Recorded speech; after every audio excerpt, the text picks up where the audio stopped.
Oh, what a feeling. It's more to a story when you count up who you dealing with. Losing's not an option, a subject or a predicate. They say the sky's the limit. Yes, I'm busting through the ceiling. Miles to Mogul. I do you one that's better, rather show you than I told you. Yeah, and everybody swear they know you until you go Super Saiyan on them. Goku. Everybody swear they know you. Everybody swear they know you. Now. Everybody swear they know you. Everybody swear they know you. Now. On this episode of Miles to Mogul, I have a guest that I met at a media mixer, and we talked a little bit that night at the event, but I don't remember everything because it was a lot going on that night. It was so many different people there, and then some of the people I knew, some of the people I didn't know, and I'm super inquisitive, so I was just getting all of the information about the people that were there. But I remember thinking to myself when I met you, like, this woman's so dope, because at the time you were doing PR and then you were also a playwright, you know, doing all the things. So I remember thinking, like, she's got great energy. We should definitely link up at some point. Bless you. Yeah, but we never connected. But recently you reached out and we're connected now. We locked in. We got the same color on. Like, what else? I have the droop just so I can be a little different. We're dressed alike. If you can't see us, we are. We're dressed alike. We did not plan this. Yes. We did not plan this. Clearly we are connected. But today in the studio, I have an amazing woman joining me. She's a filmmaker, a writer. You're extremely innovative, a forward thinker, a creative mastermind. I feel like a spirit lifter just from the short time I've known you, and an ultimate unifier because I met you at a mixer that you put together. Yeah. So, a director and writer of the new film, If They Took Us Back. See what your future looks like. In the building, I have Holly Charles-Pearson. DJ Clue, drop a bomb. There it is. Thank you for that. That was really sweet. Oh, no problem. I mean, it's all earned. It's all earned. It's such an honor to have you here today. No, it's an honor to be here with you. Let me say this before we get started because I'll forget to say it. And being super, super genuine, I didn't say this off camera, but I'm going to say it now.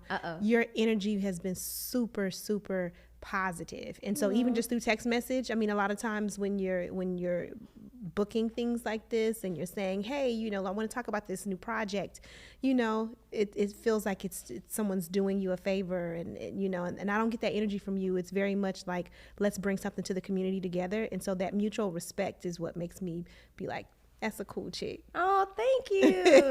Now you making me blush on my own show. Not blushing. I'm just like, oh, that's so sweet. Thank you. That means a lot. Thank because you. I think as human beings, well, I know for myself, I work a lot on my energy and I'm very intentional about who I spend my time with, what energy I take in, what type of energy am I carrying, you know, how do I affect people on their day-to-day basis? Like, am I uplifting people? Am I speaking life into them? Are they drained? You know what I mean? Like, those things matter. So for somebody to feed back what I hope that I'm giving out, that is just, it's like chef's kiss. No, it's awesome. And I think especially as a creative, like what we do is so difficult in the sense that you're constantly with every new project, every new thing, you're convincing people again that what you're doing is like worth something. I don't know if you ever feel that would be like it's like I have this desire to be like, you got to see this, you need to know this, it's got to hit somebody, and it's personal, you know. You're not supposed to take work personal, but you do, right, as a creative. So it means something to be around people who value you in this space. So when you're creating, you need to be around positive people and folks that believe in you. And then when you're sharing what you created, it's the same thing because you're pouring your heart into something every single time. Man. So it means something. Like, never take for granted. Like, my husband's a nurse and I'm always like, it's just Tuesday to you, but for somebody else, this is like surgery. This is like maybe the only time this will happen in their lives. As creatives, we gotta approach each other with that same energy. Yeah. You know, like this is, maybe it's not a big deal to you. Maybe you've done this before, but that creative, like this idea is fresh. This moment is fresh. Like, give people grace. in every moment that you meet them. Yeah. You have to. You have to. You have to. If you, from what I've heard this before, this saying, if you know a man or a woman's story, you can never hate them. So it's like a lot of times now, like I turn the judgment that I used to have, it's no longer that. What it is like, how can I figure out why they do that? Sure. Because if I know why, then I understand that person so much better. So this is why I'm like, me and you are like super connected, because, and again, not just saying this for the interview, like what you're saying is exactly how I've explained why I'm a storyteller. Like, I think it's so important to like really humanize folks. So for me, like even writing this film, like there is no villain. There's no one person that's wrong. No one is inherently evil, but there are certain circumstances and traumas and experiences that are passed down to folks that then influence the way that they behave and the way that they make decisions. Right. You know what I mean? And so that energy that you're living in, like that's where I am as a writer. You know, I really want to make sure that everybody feels seen. And I think sometimes when you read or you see on stage or you see someone on film making a mistake, it allows you to give yourself grace, because you're like, I've done that. I can learn from somebody outside of just myself, even if it is fictional. And so that's how I like to write characters. I love that. I love that. I know for me too, like if I'm watching you know, a famous newscaster or somebody, if I'm listening to somebody on the radio or on their podcast and they stumble and they've been doing it way longer, I'm like, it's okay. It's okay. We're all human beings. Like, why am I so hard on myself? Why am I not even giving myself grace? And I think a lot of times, back to what you said about grace, is the problem is that a lot of us can't give ourselves grace, so we darn sure ain't gonna give it to another human being, because we don't even know how to do that with ourselves. You have to first learn how to do everything with yourself first, and then give that out to other people. Like they always say, you can't be in love until you love yourself. You can't, you know, you can't show grace until you can show grace for yourself. You can't. It's always you first. You know, even on the plane, I say this every freaking episode, but I just love it. You got to put your air mask on first before you assist someone else. Absolutely. And I remember when that concept first hit my brain, and I understood it on a different level. I was like, oh, they're saying you can't save nobody if you can't save yourself. Yeah. Let's work on that first. Yeah, you're the first lesson. It starts with you. Absolutely. I love I'm with it. I'm with it. Yes. And you, my friend, you are booked and busy. I literally heard your voice on the radio the other day, and I asked my mom, who was listening to KZI at the time. Shout out to KZI. I got my start there. So, woo, woo, woo, woo. And I was like, hey, is that guest named Holly by any chance? My mom's like, yep. I'm like, got her in a couple days. I'm excited for that. So I was like, you're walking in your purpose, which is amazing, because not everyone can do that. And you literally manifested this moment. I received that. How does that feel? This moment is, it's incredibly humbling. You know, like I don't feel big or accomplished in this moment more than I feel more aware of how important it is to have other creatives around you to help. Like, that's what I feel in this moment. I understand that, like, in this season, whether it's during one of our screenings this summer, which I know we'll end up talking about, or if it's at a film festival later on for the film, they're going to put a lot of emphasis on the lead character and then who wrote it and who directed it. Right. And oh my God, like, a story is just a story. It has to be told a certain way. The lighting has to be a certain way. The hair has to be a certain way. You know, the photography, the cinematography, everything has to be right. And I recognize that this just wasn't me. I have the privilege of being a representative. Yeah, I wrote it and I directed it, and I'm not subordinating what I've done, but this is such an humbling experience to understand how many people, like, came to work to make sure that the vision came through for an audience. And so this is really, really humbling. I'm so happy that you brought this up. Like, basically, I just learned this lesson maybe like last week. You can't do it alone. You cannot. If you want to be successful, like really successful, not like fake play successful, Yep. you cannot do it alone. Don't let anybody tell you that you can do it alone. Yeah, the smartest person in the room is the one that knows that they don't know everything. Yeah. The smartest person in the room is the one that's checking out everyone else and saying, what can Miles do? Like, it's great to say, I wrote it and directed and started and then I did, you know what I mean? Right. I did the lighting and I bought the curtains and I, you know, like, Yeah. I did all of the things. But like, there are a million creatives out there. Like, trust them with the vision. You know, they should.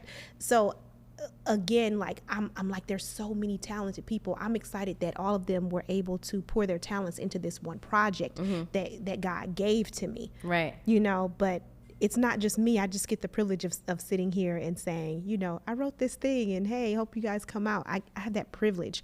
But it was an honor to work with the team that I worked with. That's so sweet. No, it's the truth. I mean, no, but yes, but it's It's the also truth. it's also sweet, but it is the truth. But even like, I don't think people understand, like, if your person for lighting didn't show up, you know, Or if they sure, somebody could or if they come didn't step show up in, ready but to it wouldn't work. be exactly the way it was. Or Yeah. or it's just like, if you don't have those pieces, if you're missing any piece, if you take for granted any piece, you know what I mean? You're gonna be like half doing it. Like, why not fully immerse yourself in that in that thing that you're developing? So, Absolutely. Yeah. So somebody like you, how do you pick a team?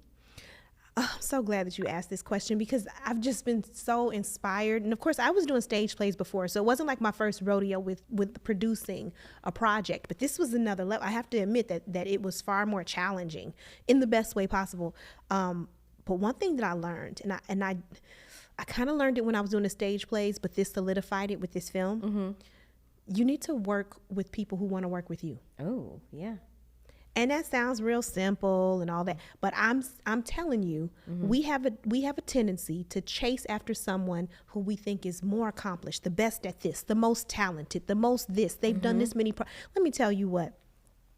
Talent doesn't mean anything if they're going to come on set and change the energy for everyone else. Yeah.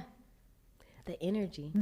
Because the project is based on the energy of the folks in the room, right? So you can change the entire performance of everyone, of the key grip, of, you know, the person in sound, of the person who's being filmed. Like, it's really about working with folks who believe in the vision and walking away from those people that don't. And it doesn't have to be, and you know that immediately from their energy when they receive your project. Everyone's not going to get it, and that's okay for them to not get it. But you have to, like, be intentional about who comes into your group. Yeah. You got to protect that energy as a creative because it's a lot of hard work, and oftentimes you're not going to see like the flowers and accolades that you need anyway.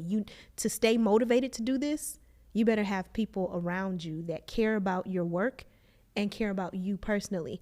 I worked with a team of very kind individuals, and they were all extremely talented. But I learned that, like, at first, especially with film, it was like, it's my first one. You know, you start off thinking, I need to find someone who's done something so they can continue to teach me. And it's great to have mentors, but I've used the example before that, like, everyone thinks that, like, if I want to be a rapper, I need to meet Jay-Z. No, you don't. No. Well, Jay-Z is still trying to get to his next level. Right. Because no one, you know, as a creative, you never really stop. They're moving on to something else. So a lot of times they don't have the energy. It's not even that they don't want to. They don't have the energy to come and help you become a superstar. If you really want to reach the masses, then I think it's about, and Issa Rae said this before, like, building a team laterally and not vertically. Like, stop thinking that you have to meet someone to help you get to the next level. Find other creatives that you respect and that you trust, who are malleable and flexible, and who you know will serve the vision.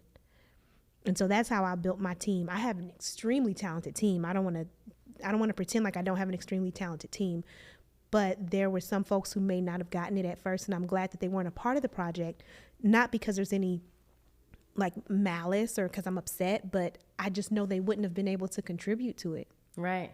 In the way that you needed them Not to. in the way that I needed them to, or for themselves. Because as a creative, like, everybody should be thinking, okay, Holly has this vision, but, like, what's your vision? What is it that you're going to get out of it? Like, I only want to work with people who are like, I want to be the best DP, period, because I want this to lend itself to my resume. I want everyone to come in not only serving me in the project, but, like, serve yourself. That's how I get the best work out of you. I don't need a bunch of people doing favors. Right.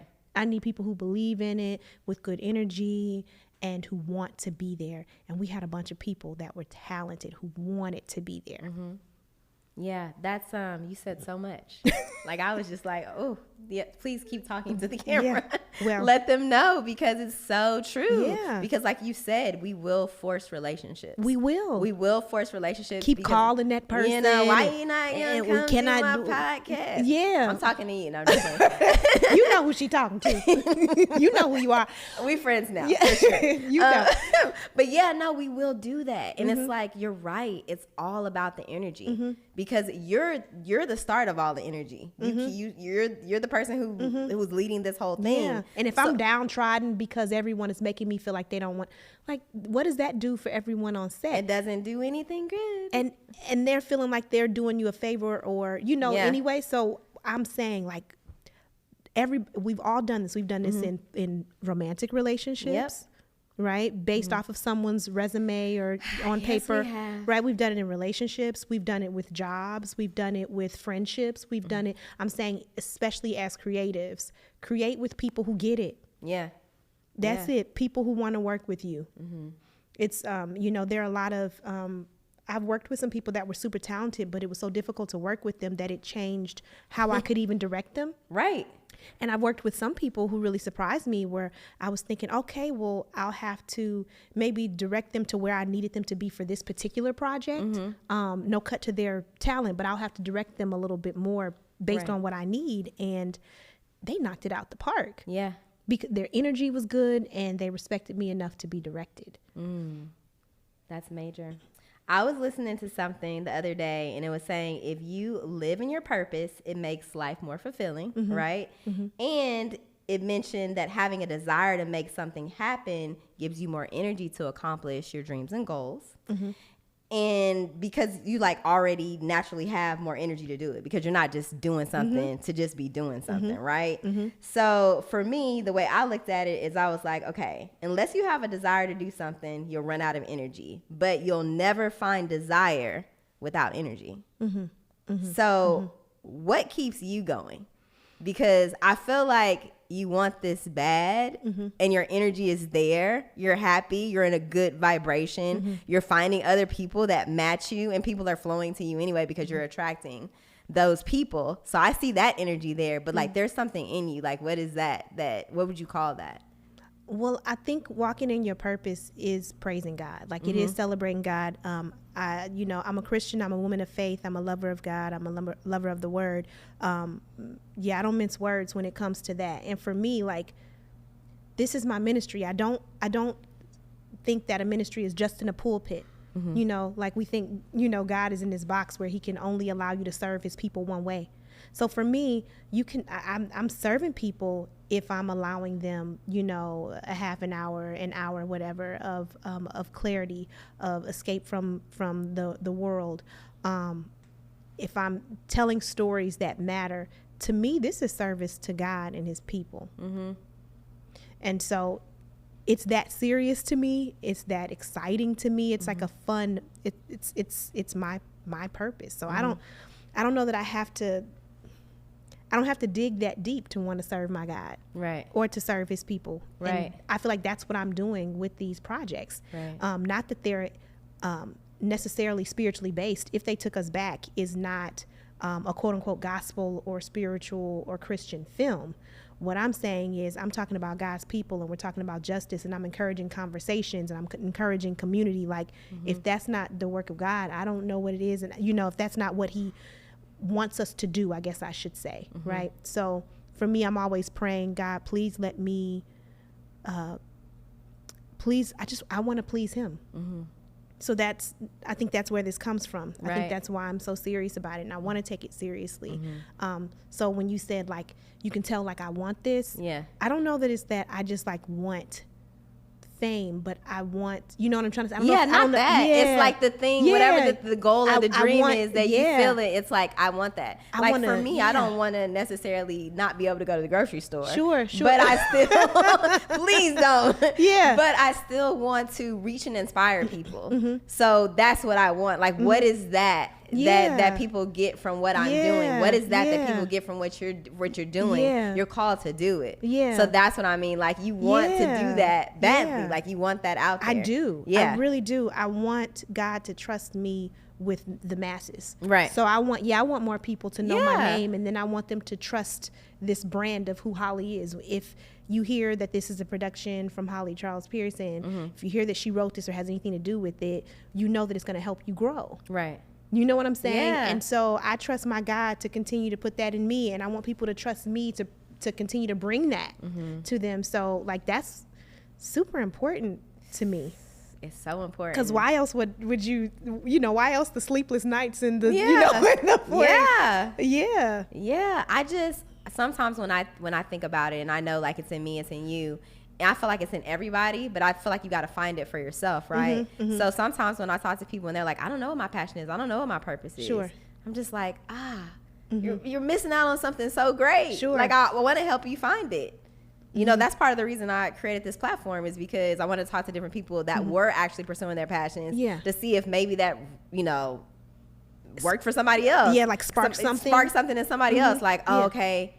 Oh, I do like doing that. I do want to sell tennis shoes. I do want to own a movie theater. But you see how that's a ministry? Like, that's your ministry. That's what I'm saying. Yes. No, that's why I'm saying I feel you. So when we talk about things like paying tithes and stuff like that, I feel like that's what this is. Like, he puts a purpose in you, or the universe or God or whatever you believe in, they put a purpose in you. Yeah. And every time you don't do it, you feel bad about it. You kind of feel like, oh man, I really should be, or I wish I was, or why didn't I, you know what I mean? Yeah, like you missed an opportunity to serve. Exactly.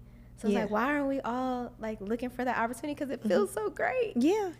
I love it. Yeah, me too. I absolutely love this, and I think I've found like every way to be a storyteller. So I started off like, I went to school for production and writing. So I had a telecommunication degree from Purdue, and I really wanted to tell stories that showed us. I was really obsessed with Girlfriends. Oh, me too. I still watch it. Me too. It's like I still watch it. It calms me. I was watching it like before I was putting my makeup on to get here. Man, my husband is like, how many times are you gonna keep? But as many times as I need to. Yeah, it calms me. But I was so enthralled with the women on that show and the way that we were being seen, that we weren't monolithic. I love the fact that you could show Black women making mistakes and they weren't demonized or, villainized. It was like, this is a part of life. It was everything to me. And I think around the time that the show came out, I was aspiring to be that, if that makes sense. Like, I was in college, and so I'm watching them and I'm thinking, this is what I want to do. This is what I want to stay away from. This is the type of marriage I want. This is the type of marriage I don't want. Like, I was learning and laughing at the same time, and also feeling very, very seen. Right. And so I was like, I want to tell stories like that. And when I graduated from college, I ended up, just kind of by default, because I was near the Chicago area, I ended up snagging jobs that were in like reality TV. Been there. Yeah, we'll swap stories later. Yeah, we're gonna talk stories later. But keep going. Yeah, and I'm, again, not to put down reality TV, but it wasn't what I wanted to do. I wanted to tell stories. I didn't want to exploit people, because to a certain degree, you are exploiting folks' life, whether they sign up for it or not. People are like, oh, they signed up and they called in and they wanted to. There's still a level of exploitation. Right. And it just didn't feel good. I wanted to do that with fictional characters so that we could draw empathy for folks. I didn't want to like tear people's characters up and then send them back to their neighborhoods. And be like, now be a regular citizen after you threw a glass of water in somebody's face. Go ahead and do that. Yeah. No. And so, I did that for a really, really short amount of time. And then was like, let me go and get my degree to teach just for a second, so I could kind of like regroup and figure it out. And of course, I'm a storyteller, so English was very, very like up my alley. And I did that for 15 years. I taught for 15 years. And what happens is God brings you right on back to your purpose, because He will. Yeah, He will. It was like, let's say maybe 10 or 11 years in, maybe. I was like, well, I want to move on and start teaching college. And so I went and got my master's degree from Prairie View. Okay. And Panther. Come on now, right? And so So I go and I get my degree. And when I got to the end of the program, they were saying you can either take a test or, you can do a creative thesis.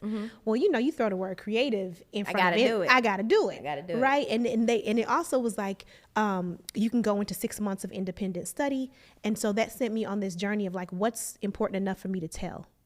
And I realized my relationships with the women in my family were so important to me that I wanted to really lean into that. And I knew my grandmother had this really, really interesting story about her upbringing.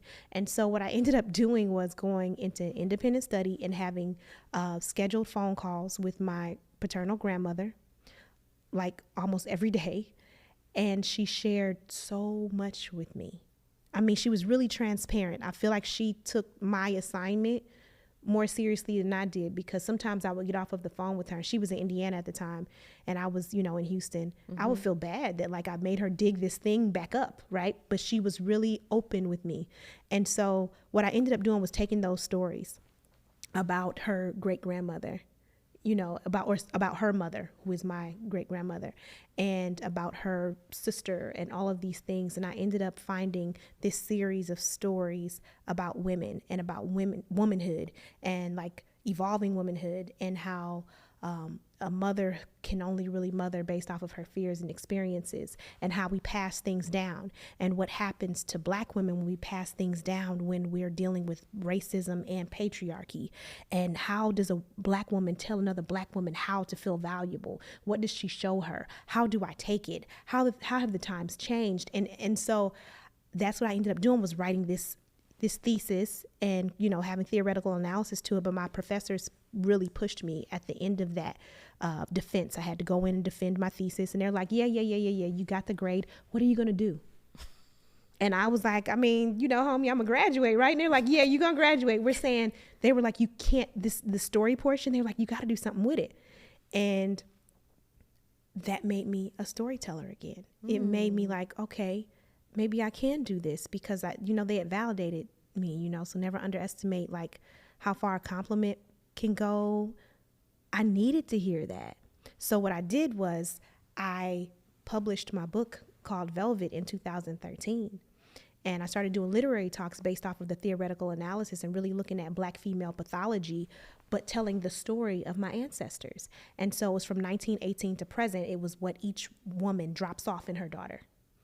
And that turned into a TED Talk. And then I started doing stage plays and writing about different, things that were happening in the community. But like that storytelling part, it kind of, it came back around, right? And now I'm finally 20 years later back where I started, which is I want to create films and I want to tell stories that matter, and I want to help heal people by helping them to see themselves. Holly, so I have a whole author and a TED Talk speaker sitting across from me, and I'm just like, okay. That's amazing. But that helped me to get where you are now. Yeah, you circle back up. Yeah. And that's amazing, because it's like the universe brought you right back, like you said, to your passion. There were so many things that you said that I want to touch on. Like you talked about Girlfriends and how that show inspired you. I get inspired every time I watch that show. Why? Because it's real, like you said, and there's natural beauty there. You see the flaws, you see the track, you see the, you know what I'm saying? You see the makeup kind of, but they still look perfect. Yeah, because they look like somebody you know. They look like your homegirl. It's like how I could wear my hair when I left the house. When I see people on TV now, they don't look like what I look like when I leave the house. They look like a buffed up version or a filter. You know what I mean? Girlfriends made you feel like you could leave the house to look just like Joan did or Maya did. Yeah. And I think outside of that, just like their imperfections, like we kind of, that's beautiful. The imperfections were that was our favorite part of the show, right? Yeah. It was, Lynn's indecisiveness, the quirkiness of Joan. Like, I love that we could find a way to love people through those things. Like, I hope that Mara knows like how many people she inspired, at least that she inspired me, that it was okay to be exactly who I am, and it's also okay to strive for more. Like, these were not perfect characters. No, they were not. They were so imperfect. They were so imperfect, and I loved them for it. And we got to see them grow. We got to see them make mistakes. We got to see them, like, you know, take 2 steps forward and then 3 back. Mm-hmm. You know, we got to see them sometimes not love each other, you know, appropriately. Yep. And it helps you to kind of,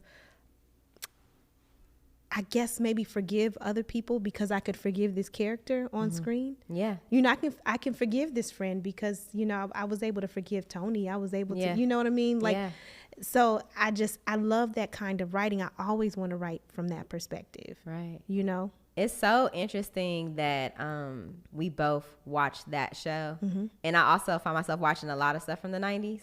A different world. Yeah, different world. Mm-hmm. I also watched like the Jamie Foxx show. Yep. I watched Martin. Yep. Like I just got off of Martin binge the other day. Yep.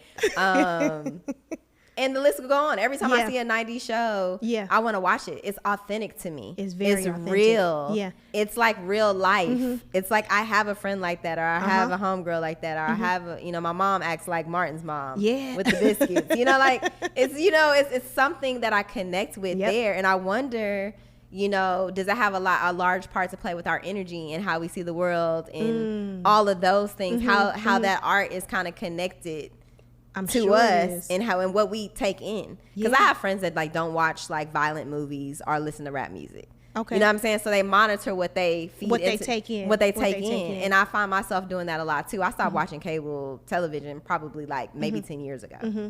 You know what I mean? Just because I wanted to put in my brain what I want to put in my brain, which was like documentaries, you know, Seinfeld, Martin, Girlfriends, like all my little shows and stuff. I won't name names, but there definitely was like a season, and I don't even know that I thought I was being intentional. I just remember realizing like my mood is a little off. And from watching the show?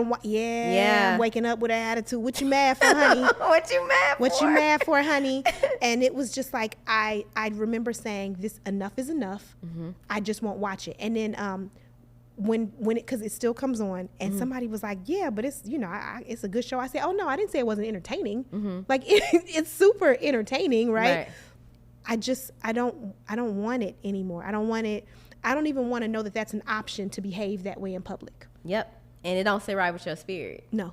And energetically, it wasn't aligned with you where you were trying to go. No, and it was kind of embarrassing. Right. Just all of the things, like, I don't really want to be a part of that. And so I'm not saying, it's like watching a car wreck, right? It's not fun watching a car wreck. It's just really hard to turn away. So there's a lot of entertainment value to a lot of reality TV that I see. A lot of entertainment value.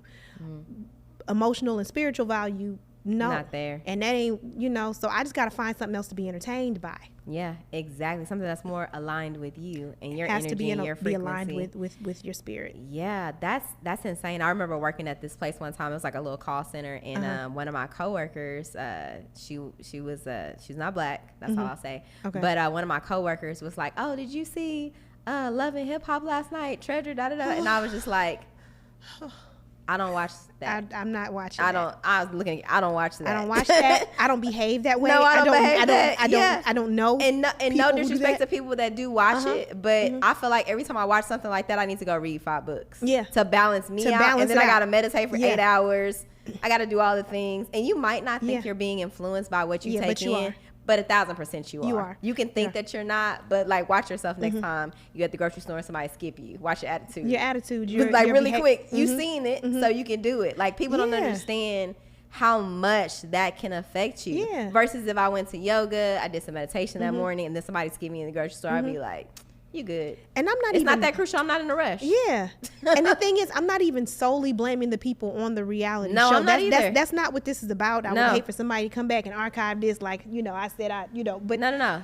It's not we even love everybody. We love everybody. But what I'm saying is those people have a job to do. Not talking about the folks who are on camera, the people behind camera. Have a job to do. And we've done it before, right? Yeah. It's, you know, and so I've worked for a show where it was my job to get people drunk with anger before they go out, you know, in front of the public. Right. So I understand what they're doing. There's a reason why y'all don't have television shows. There's a reason why they're pairing you with your enemies. There's a reason why they're serving you all this alcohol and no counseling or therapy. You know what I'm trying to say? Unless it's filmed with the same 3 or 4. Yeah. I mean, like, there's a reason for all of that. So, like, in all fairness, they wouldn't even.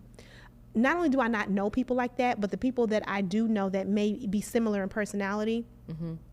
they wouldn't be sitting in a restaurant with their enemy, with someone who slept with, you know, like. No, you don't do it. It's all, okay, let's just tell them, Holly. It's a setup. It's all scripted. Of course. None of it is real. Yeah. I mean, I went to pitching meetings before to be on the show. Yeah. And it was like, okay, what drama do you have? Who do you not like? Like, that's the first thing they start asking. Right. You fill out all this paperwork. Yep. You turn it in so that they know exactly who has the problem. You do some interviews beforehand to see how, you know, you act. And then they're like, okay, we're not going to put you in the room with Miles. Yeah. And then there goes Holly and Miles at the same day, sitting right next to each other. Now we knocking over the plant. Now we don't even know what to do. We don't know what to do. We don't know how to act. And it's like, it's and not we're fed things from the producers.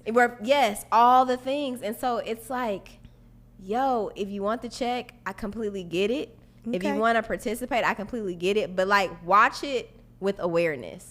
Watch it with knowing that this is not real reality. Yeah. You know what I mean? Yeah. It's how do you say it? It's like a reality that's put together for you. It's like for your consumption. Yeah. So it's like planned reality, I guess. I mean, it's scripted. They just Scripted don't have reality. they just don't have to scripted reality. They just don't have to memorize lines. Yeah, exactly. It's just like it's all reaction and emotional based because we're human beings. That's what we react off of what happens to us. Okay, before we go on the whole thing with that, because we can just go all the way down. Because I'm like, why do you waste your time? Yeah, it just doesn't serve me It anymore. doesn't serve. Yeah. It doesn't serve. Okay, you were talking about earlier about how, you know, your mom or your grandmother can only raise you as much as they've experienced or, you know, the things that they've gone through and all of that stuff. I truly believe that. I truly believe it's about, like, breaking those generational curses if you can, being aware of the things that you receive from your mom or your grandmother or like how your mom was raised from your grandmother, like not always blaming, you know, like your parents for everything because they're working with the best that they have as well. And they got that from somebody. Now they're giving it to you. Absolutely. So do you want to be different? It's what I call spiritual heirlooms. When I would do a lot of literary talks based on Velvet, there are things that, you know, I think about my mother, I think about my grandmother, I think about all these whispered conversations when a black woman is, you know, and this is not exclusive to black women. This is parents. This is when you love somebody, you pull them to the side and you have these quick, you know, almost whispered conversations, these jewels that you're passing down. But it's not always relevant to that person. It's not always relevant to the time period. No. It's not always relevant to the situation. But all they can do is give you their truth. But truth is not absolute. What's true for you is not true for me. We're sitting in the same room together right now, Miles, but what I see and what you see is completely different. Yep. And so at some point as women, especially as black women on this soil, we have to figure out what to respectfully reject, and we have to figure out what to hold on to. We also have to respect our mothers enough and ourselves enough, right, to view your mom as an individual person who was not born the same day as you. Right. And we can't, you know, you can't just take everything your mother or your ancestors say as gold. Like that's you said something right there. Yeah, what they told you was I mean, respectfully, they gave you the best advice that they could give you based off of what they've experienced. Exactly. Yeah. And that's it. Yep, that's it. And that's it. And you have and so that doesn't mean my mom gives me incredible advice. Right. But what I'm saying is there's some things that she may not be able to advise me on because our experiences are so different. My mother got married at 18 years old. Yep. Totally different. Yeah. Totally different experience. Was from a very small town, Kokomo, Indiana. Right. She didn't go away to college. You know, she had children in her marriage early on. She was divorced by the time she was 24. She had a completely different experience, right? I got married at 39 years old. You know, I moved away from the family, you know, pretty early on. I had a totally different experience, and it was a totally different time. So it doesn't, I'm not disrespecting my mother by thinking as an adult and saying, you know what, I don't know that advice is applicable to my experience. Right. You have to do that, you know? And so there were lots of things that were passed down that I'm grateful that she thought enough of me as her baby to share this with me. But you have a responsibility as a woman to pick and choose what makes sense for your life. Absolutely. How do you do that, what you just said, and then also make the parent feel respected, needed, and wanted? At the same time, because I find that to be, that's a balance. Mm-hmm. You know what I mean? Because you don't want to take anything away. For sure. And they all they want to do is make sure that they're guiding you in the right way. Yeah. It's all coming from a place of love. For sure. I don't think that you have to say, Mom, you're wrong and you're this and you're that. Sometimes it's just in your actions. Like ultimately, like your parents, your mothers, the people that love you, they just want you to be well. Mm-hmm. Yep. And so sometimes it's about moving forward in that wellness. If you're not ready to get married, if you feel like you want to wait to have children, if you feel whatever it is, right, you have to live in that, and you have to show and be the example, because your truth becomes their truth too, because they're experiencing it with you. Yeah. So it's not about an argument or telling them that they're wrong. They're telling the truth. What they're saying is correct, right? So I remember there's a line in Velvet. There's a chapter that starts off where my mother was passing down advice that she got from my grandmother. And it was like this little rhyme, and she would say, a man is going to cheat, but a man that loves you will be discreet. Okay? And so she's passing down what her mother told her, right? And I don't think she was telling me allow a man to cheat. What she was trying to do at the time, I believe, was to tell me, it's not you, baby. Mm-hmm. It's okay. She was trying to lift me up, but I had to decipher like what that actually meant. And so the experiences of my grandmother, right? That's what she was passing down, but it wasn't an absolute truth. So we just got to be a little smarter than that. Take things a little bit further. And so I would never disrespect my grandmother. I'm not saying she's right based on her experience. Right. Absolutely. That's her perspective. That's her experience. You can't take that from her. Absolutely. And so, and my mother was correct in passing that down to me in the way that she did with the energy and intention that she gave that to me. Mm-hmm. But I'm grown. Right. And so I had to figure out what my expectations were for marriage and for love and for a man to respect me. I had to figure that out. I didn't have to accept it. I needed to accept my reality and what I wanted. And so that didn't come with me disrespecting what they had gone through. It came with me appreciating what they've been through, appreciating the advice that they gave, but also appreciating my own experience as a woman. Mm-hmm. And it was like, it's always, to me, it's coming from a place of like trying to protect you. Absolutely. That's all you can do. That's all it was. That's it's like, all, that's how I can protect you. If this does happen to you, if this does become your experience, don't take it, like you said, don't take it personal. Yeah. It's just like, if he's doing it this way, he loves you. If he's doing it that way, you might need to like abort mission or whatever. But you're right. You got to take it a step further. You have to think a little deeper. Yeah. And I think we take stuff so literal with everything. Yeah. It's like, I think we have to give a little more grace to folks that give us bad advice. Yeah, for sure. Like, it's I'm serious. No, I know. That's like, why I'm laughing. You know how you get mad and be like, she told me this, and she look, your mama love you. Your sister loves you. Your cousin, but like, sometimes that's the only advice that they had to give. Right. And so maybe you need to step up in this instance, and maybe you need to find wise counsel from someone else who is more like you from the same time period, whatever it is, right? You might need to find it somewhere else, and then sometimes there ain't nobody that's gonna be able to advise you. Nah, sometimes you got to dig within and figure it out for yourself, because the knower in you knows anyway. We really are just kind of seeking validation. Absolutely. A lot of times, I mean, I feel like for me, when advice hits or something feels really true to me, it's the feeling that I get is like, oh, you knew that. You know what I mean? It just connects with your soul. You knew it already. That's how you know if something really is for you, if some information is for you. But I've learned too, like over time, like my mom is great. She gives amazing advice. My dad is great. He gives amazing advice. But I've also found that like having a mentor is amazing. Having a therapist is amazing. Having a spiritual advisor is amazing. So I always am super grateful for the team that I have around me. And it's not a team that I just was like, okay, I'm gonna pay these people this for that. It's like a team that came to me. Yeah. You know what I mean? It was like my spirit team, like my spirit knew, like you need these people in position for you to live the life that you want to live it. Yeah. So I don't ever try to deal with things on my own. I'm always like, I'm gonna bounce this thing out until I make it make sense to me. Like I'm not gonna hold this. You know what I mean? And I think some people, so I feel like I just learned this year. There are some things that, there's some situations that God allowed in your life that didn't require you to be advised. That's true. There are going to be some times where there's not a single person on this planet that can advise me. No. Yeah, that's true too. And that is when, you know, we should always be relying on the Spirit. I always want to rely on the Spirit. And I always want to be, you know, I always want to be prayerful. But especially in those times, because there are going to be some things that happen in your life, and in your 20s you may not hit it, in your 30s you may not hit, you know what, but there's gonna be a situation where there's not one piece of advice that anyone can give you, because nobody, even your life is very specific to you. It's your experience. Oof.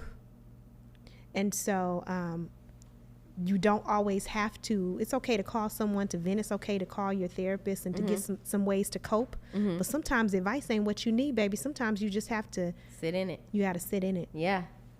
No, I get that. I totally get that. I think that's where, for me, that's where intuition is too. That's why I said, like, the knower in me already knows when the advice lands. It's just like me needing to sit with self a little longer to figure it out. So I definitely, you know, I take that and I receive exactly what you said, because I think that in certain situations, like, you have to use discernment. Like, this person can help me get out of this situation, or help me think this through. And then I also think it's about, too, having people around you that are mirrors of you anyway. Yeah. So they kind of just feed right back what I was already thinking or what I forgot. Because I give, you know, you give your friends advice, and then before you know it, they giving it right back to you. Yep. Because you don't think, you know what I mean? That's why I say, let's pass this around. I want to be around people who are reminders of where we want to be. Exactly. Because I'm going to forget maybe when I'm going through something. Right, exactly. Yeah. But we all know this. Yeah, we do know. Yes, we all know it. So that's why, so like what you were talking about earlier, having like good energy around you and knowing everybody's focused. So, okay, because we could talk all day here. Oh, Lord. So what's a normal day look like for you? Like, what's the first thing that happens when you get up, and like how, like from start to finish, or is it always different? It depends on if there's a project happening. Okay, right? Project happening right now. Project happening right now. So I ain't gonna lie to you. It's a lot of waking up with like anxiety. It's like waking up, like my eyes pop open and I'm like, I think I gotta call this person. I need to book this. Oh, I forgot to message this person back. Did that? You know, it's a lot of like little things that take a lot of time. So right now, so we filmed in January. Okay. We filmed in January, and we filmed in 5 days. What? We filmed in 5 days. Oh, my goodness. Yeah, and that'll probably, you know, when you are an independent filmmaker and you have a small budget, then it would behoove you to shoot in a very tight schedule, right? Once y'all see this, y'all gonna be like, this took 10 months. No. Or a year. It's like amazing. No, to know that you shot it in 5 days is like mind blowing. We had to do it in 5 days, 5 consecutive days. It was like we had 1 week. I had 1 week off from my day job, right? Oh, it was, we had this 1 week. It took us 7 months to get to that 5 days. Once the adrenaline comes down, you're like, oh my God, we did it. We did the things. Then there are all these nitpicky things about how you want to present it. There's a lot of editing. There's a lot of, you know, working with the composer who is, you know, then working with, you know, an orchestra. There's all these little things. There's all these contracts. There's all this planning for the screenings. And so this is the part that's not as fun. Okay. You know what I mean? Right. So because there's so many things that aren't necessarily the film, that aren't necessarily creative, but in order to create an experience for everybody, you have to do all of these things, right? Yep. Because you got to create the thing, you got to make the thing, you got to post the thing, you got to do everything for the thing. Yeah, because they complement the thing, so you can't lose the thing. You can't lose the thing because you didn't present it correctly. Right. It's so, like I made this thing, but nobody knows about it. Nobody knows about it. Like it can be the best story, you know, never seen. Yes. It can be the best thing never seen. Like ultimately, Holly. it has to be like polished in the way that it's presented. So I'm saying like. It probably doesn't sound fun, but like tweaking every single social media post, making sure that the geo-targeting is all right and representing all of the different cities, making sure that the popcorn is ordered and making sure that you have contracts for your glam team to show up at the right time and the tech rehearsal. And are we using plants or are we using florals on stage? Like it's just a bunch of stuff to get there. Yeah. You know, and trying to keep it all together because you want to keep that same energy going, you know, after the film. and then hoping that you get there and like don't look like what you've been through. But like I'm hoping I still got my edges when I show up to the screening. You know what I mean? Like, I've been there. Yeah. I've ran into a taping for this before and like watched the tape later and was like, girl, why did you? What was you doing with your hair? Child, what you look like what you did the night before? You've been through the night before, staying up till 2 trying to edit and you're doing all the things. All of the things. So it's so true for you to say that. Like, you don't want to look like the journey that you've been through. Yeah. You want to look like you were freshly made the thing. Yeah. But you want to be honest, right, and authentic. Yeah. But also you want to be polished enough that somebody wants to look at you and hear you. It's just there's so many things to do. Yeah. So like right now it's kind of scattered days. Okay. And we're like a month out. So if they took us back, screens downtown stateside at the Paramount Theater. Whoop, whoop. Whoop, whoop. To go back to that. I feel like we need one of those. I don't even know what that is. It's the clues bomb. I know exactly what it is. I do it all the time when I think something's cool. That's why I'm just like, I don't know what's happening here. Yeah, can you edit that in? Like the last. Yeah. I got you. Anytime. Yeah, we got edit that into it, at the end. But yeah, so June 19th, and I'm so excited we get to actually share this Juneteenth inspired film, this film about Black freedom and Black excellence. We get to actually screen on Juneteenth. So it's going to be crazy. Wednesday in downtown Austin. Is like, I'm so excited. That's going to be amazing. I'm really, really excited about that. I'm excited too. Yeah. And then we have a couple days to rest, and then we're going to Houston, and we have 2 screenings that'll happen there at Emancipation Park. Literally on sacred ground where formerly enslaved people actually bought that land in, like, I want to say 1872 in order for them to celebrate Juneteenth. We'll be celebrating on that ground.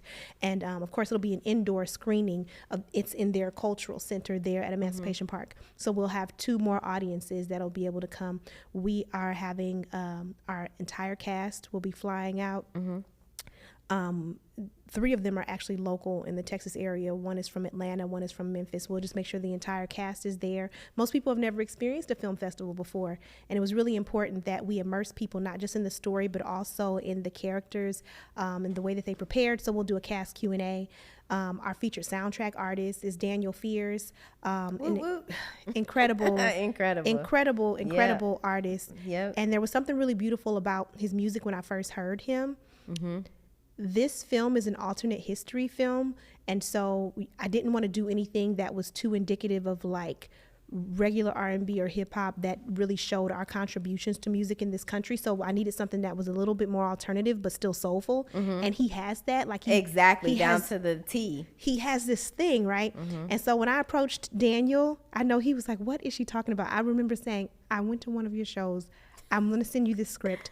I was so overzealous. I sent him the script and told him I want to use this many seconds of this particular song at this moment. Like I sent it to him exactly the way I saw it. Wait, so you already had went through his catalog and was like, this is what I want to use. Yes, let me be real clear. Oh my gosh, Holly. Let me be very I love you. Be very, very clear. She was like, this is how it's going to go. This is how it's going to go. And I hope that we can, and so, it's a short film. So we have like a mini soundtrack. We licensed 3 songs from Daniel Fears. Wow. He's classically trained, by the way. Yes. Y'all will see him on the episode, Yes, and he will be performing live at the screening. I'm so excited. Yeah, I got to be there. And then another aspect was when you talk about alternate history, right? I wanted to be very clear that, so if they took us back, and I haven't said this yet, but if they took us back, it's an alternate history short film that basically assumes that in 1863, right, we had this butterfly effect. In 1863, all formerly enslaved people were sent back to Africa. And so that means that we've had a 160-year plus exile of Black people to this country. And so now what has happened is there's this newly Black obsessed community here in America that's like, we want the soul of America back. Right. And they're offering reparations, but not the buzzword that we're used to today, but they're saying, we want to give this to you. We welcome you back. But there's a community of people in Africa, right? Millions of people who their last memory of the U.S. is that you should never go back to evil land. And so the our protagonist, who plays, his name is actually Daniel in the film, is making the decision to be one of the first Black returns to go back to the U.S. for the reparations that he feels entitled to. And so, yeah, we have a whole lot going on with an alternate history. I thought it was super important to make sure that we captured the real history. And so it'll be a really short panel, but I thought we should probably level set by having a professor come in from HT. So we'll have, here in Austin, we'll have Professor Dr. Elaine Hudson. She'll come in to be able to kind of, hey, let's level set. This is the real history, and then I'll be able to speak to how it inspired me for the film. Mm-hmm. And in Houston, we're doing the same thing. I thought, again, it was really important to have professors from HBCUs in that community. So we have someone from TSU, Dr. Kieran Kasi Chernyshev. So we'll be doing the same thing there. So it's a full event. We also have Black-owned vendors, businesses who will be vending in the lobby space. We have a mobile art exhibit. So when you walk in to celebrate Juneteenth, sure, everything is surrounding the film, but we want you to leave feeling like you really celebrated Juneteenth. Yeah. That you talked about history, that you learned something, but that you also had a really, really good time, and that you got to be around Black culture and celebrate it. Mm-hmm.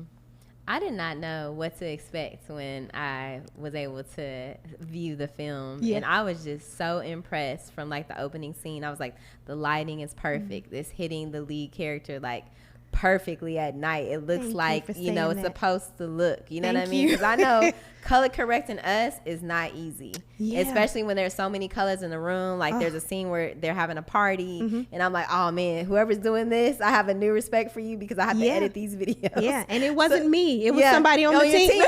No, but I'm just saying, like, just the perfection in that. Like, you have to lay eyes on that for that to be, you know, done or whatever. But just like the storytelling, like how creative it was to think of an alternative ending that we could have just stayed there, you know, for that time. And then how would Africans see us if we were there? How would they treat us? How would they treat us? Right. And I think ultimately I was trying to prove that when you disenfranchise a group of people, like that many people, it is going to follow you forever. Yeah, for sure. It's going to, no matter where you go, whatever ending you have, it's going to be a thing. Yeah. What happened to us? Right. What happened to us has followed us because it was so deplorable, because it was such a big thing. Yeah. And so I wanted to be able to show that with this project, and I wanted people to be able to ask themselves questions about what they would do, what is most important to you. You know, I also wanted us to really look at the contributions of Black folks in this country, and I wanted us to finally imagine a world without Black folks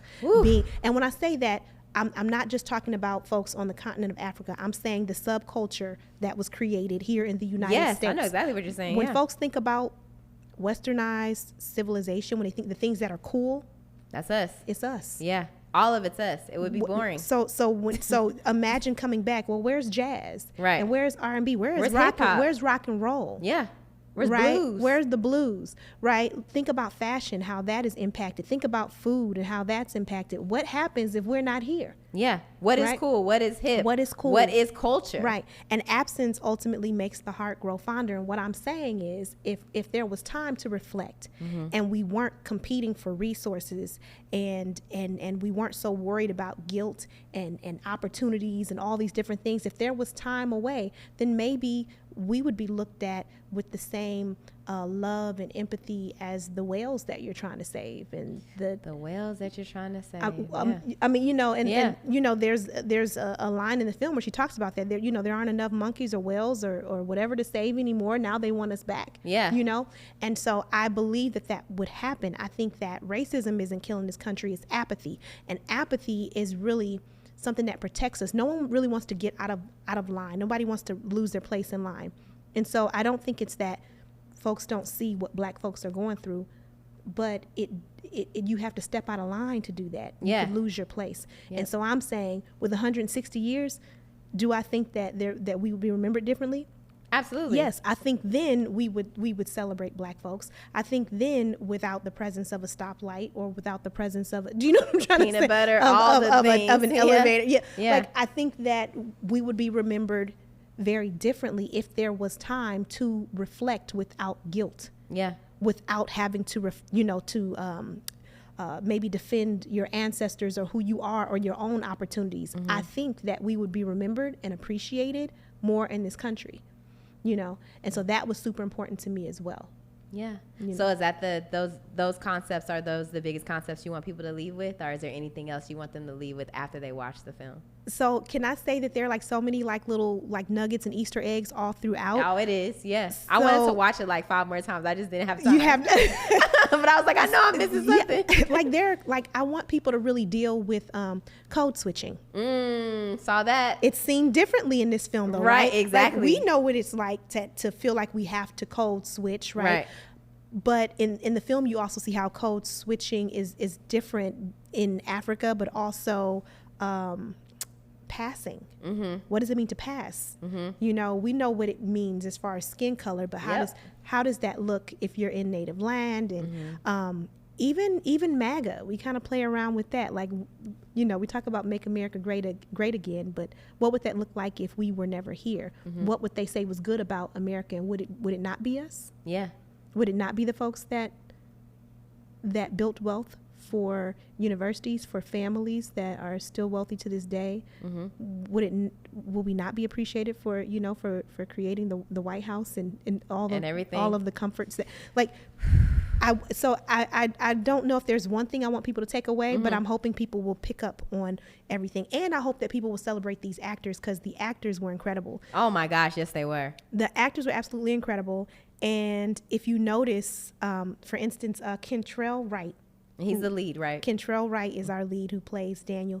An absolutely fantastic actor. He was incredible. Both him and Dominique McGee, who plays the grandmother, both of them had to toggle between accents that were not their own. And I think it'll be really cool, you know, at the show to hear their real voice for the first time, because you did not hear it. Okay. Yeah. Wait, hold on. Wait a minute. Yeah. What is their, like, where are they both from? So Dominique McGee, who plays the grandmother, is from New Jersey. Oh, wow. She had to have a southern drawl, a southern accent, as though she was from, kinda. And then she had to do West African. Yeah, West African. The same thing with Kentrell. He's from Louisiana. Okay, so that's not, Louisiana's not a hard thing, but Texas is but he had to change it, you know. And so it's different. Speaking of a different world, the dialect coach, who was so gracious and so beautiful, was Charnel Brown, who played Kimberly Reese. Stop it. Does this get any better? Yeah. No, she's amazing. She's absolutely, no, she really was very cool. Very, very sweet. She loved the project. Again, people who wanted to be in the project. She wanted to be a part of it. And so she had to train them on both, because he was like, oh, well, I'm from the South. I can do that part. Yeah, I don't need training on that. And though. She's like, no, we have to bring it to this so that it reads a little bit more clearly. We had to do more of a standard Southern.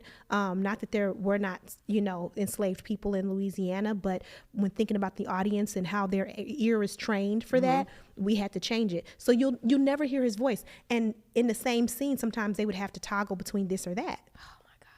So that's incredible. You never heard their voice. You never heard their voice. Wow. Yeah, you still have no idea what these people sound like. Oh my God, I can't wait. Yeah, Glorious Nagenda, who plays Lucia. Her accent is real. Okay, gotcha. And I want to talk about your budget for the movie, because you're like, anybody can do this. Anybody can make this happen. You just got to learn how to cut costs. Yeah, especially as an independent filmmaker. Money's always going to be, I don't want to call it an issue, but it's a challenge, right? It's very, very difficult to come up with the money. It costs a lot of money to make a film. But I would say the first thing to do is be realistic about what your budget is, not just for the project, but also for your household. And so for me, I was able to take proceeds from my last stage play. And I thought, okay, I got a little bit of a nest egg. And then what I'll do is I'll come to producers not just with a pitch deck and a script, but also I have this nice little chunk of change that I can use. So the first thing that I did to make sure that like my costs were right was I adapted my script. Like, it was a feature film. It was like, well, you know, baby, you can't put people up in a hotel for 3 months and feed them and get locations and things of that nature. So I had to adapt it down to a shorter film, and that's why we ended up shooting in 5 days. But on top of that, I worked with creatives that were super talented. So the group of people that I worked with, they used what is now like a really dirty word, you know, AI. But like generative AI assistants is super important and super helpful for independent filmmakers. How? So, and when you say how, it's so funny. I can give you the broad overview. I was able to tell them exactly what I wanted, but we filmed we filmed in air quotes between West Africa and Austin, Texas. Right. And so what that meant is there were some establishing shots that we weren't, I didn't have the funding to also go to Africa in order to figure this out. And so, we couldn't have an Austin skyline in the back. So a lot of that was working with professionals who knew how to create those shots for us and to be able to put them into the film, make sure that it matched the same quality of everything else that we were doing. And so AI was such a blessing so that we give people the level of quality that they would get from a major motion picture. And so I don't know if you ever saw the Oscars here recently with Cord Jefferson, who won an Oscar for American Fiction.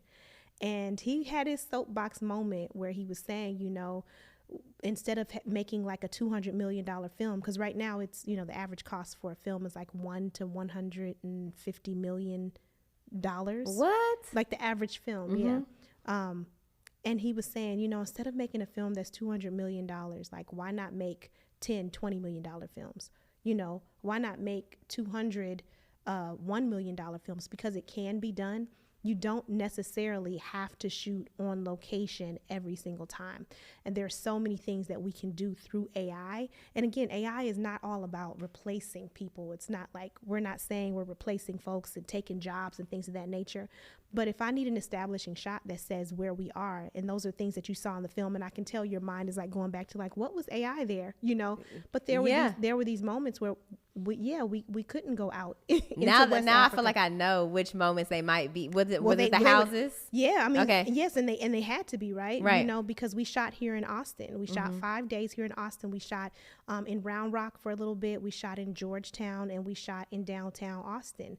And then there were times where we did it really, really old school. There was a time we shot it in Cahoots downtown, and we had to take where we met. Yeah. Oh wow. Yeah. They have a huge Austin sign in the background. Now that was like really old school. When you think about it at night, I gotta watch it again. There's a skyline. There's a huge, that one we didn't use AI. It was super old school. I actually I was like, well, we're gonna have to do 15 feet of black muslin, and so we'll sew this, and we'll have to do something so that it kind of blocks certain things out. But a lot of that could be done digitally. And so that's super important. What that means is, again, you don't have to wait on Hollywood to allow you to do something big budget. A lot of times what you can do is just learn the craft. And that's not something that I learned. It's something that my team learned in order to make sure that this film had the level of quality we wanted. Right. That's why it's so important to have a good team. It really They is. know more than you do. Yeah. So I could dream. I didn't have to say, well, we can't shoot outside or we can't get this. So I didn't have to like dumb down the dream of the film, right? As a matter of fact, there were times where things weren't on the page, but they knew that it would enhance the film. So it was like, we're going to establish this here. We're going to do this here. Even with our with the score, the orchestra that Nate, shout out to Nate, the orchestra that he used, they were in Hungary, and they were able to do all of that virtually. Wow. So I'm saying like there are challenges, but there are ways around it because we live in such a mobile and virtually centric like society where you can make things happen from your living room. And what I'm saying is don't give up on it. It doesn't have to be done in like this traditional way, However you get to the end result, however you get to the finish line is how you get to the finish line. Like I said, my only rule is that we have integrity when we get there. Yeah. And it might not look like you planned, but that doesn't mean give up the dream or the vision. It's like, just go with it. Let it be what it is. Just keep your eyes on the goal. Find a way to get there. What is success to you? Success is trust. For me, I think it goes back to what we talked about earlier. Like I really sincerely, and I'm one of those people when I'm talking out loud, sometimes I go ahead and make it clear that it's a prayer. I'm praying out loud. I really pray that people trust me enough to continue to bring stories to them. I pray that, you know, people who will fund the next project trust me. Like I want that trust so that I can continue to bring people things that matter, things that will help them grow. I want them to trust my intentions, right? And that's really big for me. I'm successful if I have people who trust me to do what's right with this art form. Life-changing book. Life-changing book. Oh, geez. Do I have a life-changing book? Or it could be a show. It could be a movie. It could be a documentary. Well, it could be you just know, an experience. so let me say this, because I don't do reality and I love fiction. A lot of the books that I read are very fiction. I don't know, maybe Americana by Chimamanda Ngozi Adichie. Okay. And I think it was just because it opened my eyes to like how connected we were as a diaspora. Like Chimamanda's voice is very, very specific. Those people who have read her. And then it kind of turned me on to other like African authors. So I'm really, really biased toward African authors. But I think it's because I love seeing us speaking in different dialects and being in different parts of the country, but still feeling like, oh, that's me. It's like we're so special and unique. We are so special and unique. And I just wish that we understood that we're everywhere. We're everywhere. Because you go to another country, you go to the DR, you go to Haiti. It's like, I'm not black. It's like, wait, but what are you? Yeah. You know what I mean? I you think just speak a different language. I think we are. I think we got the same hair. Yeah. We both got to get a pressing curl. Yeah. But you know what I mean? So we sitting in the chair together. We're sitting in the chair together. Your hair looks like mine here. So we're the same. But there's also something, there's just something about the way that we speak and the way that we love. And so it's really special to feel connected to everyone in the diaspora. Yeah. So again, I don't know if it was life-changing, like it changed something about the way I lived my life, but it did change my perspective on, not even changed my perspective, enlightened my perspective on how connected we were and how similar we were. So similar. Yeah, with a different accent. Just with a different accent. Wow. Is there anything you want to leave the audience with? I want to leave the audience with maybe a bit of inspiration. That thing that you want to do is not impossible. That thing that you want to do. Will Smith, in his book, he talked a lot about. Is it Worthy? Yeah. Okay. Yeah. In his latest book, he talked a lot about building the wall. He was saying how he hated his dad told him they had to build this wall, and he was so upset about it. Like, how am I going to build a wall? And his dad was like, just one brick at a time. Like don't think about the wall. You think about laying one brick. Right. And you can do it. And so a lot of the things that I've done like without a lot of mentorship and not knowing what was my next move. And sometimes it seemed too big. But I realized that I can do one good thing a day. I can learn one thing a day. I can Google this. I can call this person. So I would just say to anyone listening, like, that thing that you want to do, you can do. You just have to do one thing a day. You have to think about the brick and not the wall. And that's exactly where I am right now. And so right now I'm still, I'm almost at the top of that wall right now. Right now I'm trying to get everyone to come out next month to see if they took us back and be entertained and be inspired and be informed. And so, build the wall. Build the wall. I love that. And the book is called Will. Worthy is Jada's book. Did I mess it up? Okay. And I'm saying, that's it. And I'm like, well, I got to Google this because this is not going to go well. But his book is called Will. Her book is called Worthy. But I knew what book you were talking about. I remember it had the colorful cover. And I think that that's so right. Like doing one thing a day. Because when we look at our goals and we look at our dreams, it looks like, oh my God, like how can I possibly accomplish it? It looks like the Great Pyramids, basically. Like we still trying to figure out how that got here. How did they get there? You know what I mean? So one day at a time. One day at a time. One day at a time. And I want to say this too. There just aren't as many rules as you think they are. Like when I wrote my first book, it wasn't that I had been trained in that way. When I put together my first stage play, I didn't even know that what I was called was, I didn't know to give myself a producer credit. I didn't know what I was doing was producing. I just knew what I was doing was I was making it happen. I didn't know. Right. When I first directed, there aren't as many rules as you think. Like, my only rule that I have is that everything is done with integrity. Mm-hmm. But I can figure out a pathway to get anything done. That's a fact, even if that means hiring somebody else to make sure that the vision comes to life. So I would just say, stop worrying about, I've never done this before. Well, everybody else that you're looking to for inspiration, they never did it until they done it. Yeah. So you have to, like, there aren't that many rules, and people are like, well, how do you start a book, and how do you start a film? And it's like, well, you just do. And it doesn't matter if it starts on a napkin in a restaurant or if it starts officially in final draft. Get there. Yeah. Respect people's time, and respect your audience, and respect the art form, and get it done. Yeah. So yeah, I would just say, find your own path to get there. That's exactly what I did. I'm 43 years old doing what I wanted to do 20 years ago. And if I had continued to say, well, I don't know that I feel qualified. Look, I am qualified to do what I'm doing. I'm qualified to tell stories about me and about people that look like me, because I'm a person, and I'm just telling stories about people. Oh man, thank you so much. This was such a great conversation. Thank you. You're amazing. Thank you. We got to hang out after. We do. We're going to figure it out. We're going to. We're going to figure it out. Thank you so much for joining me tonight. Thank you for having me, and thank you for your spirit and your time, and for this platform, Miles to Mogul.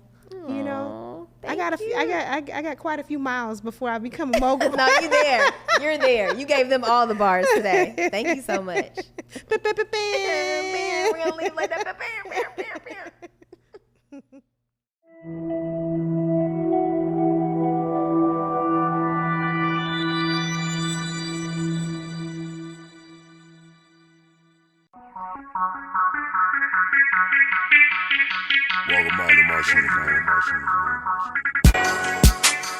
Oh, what a feeling.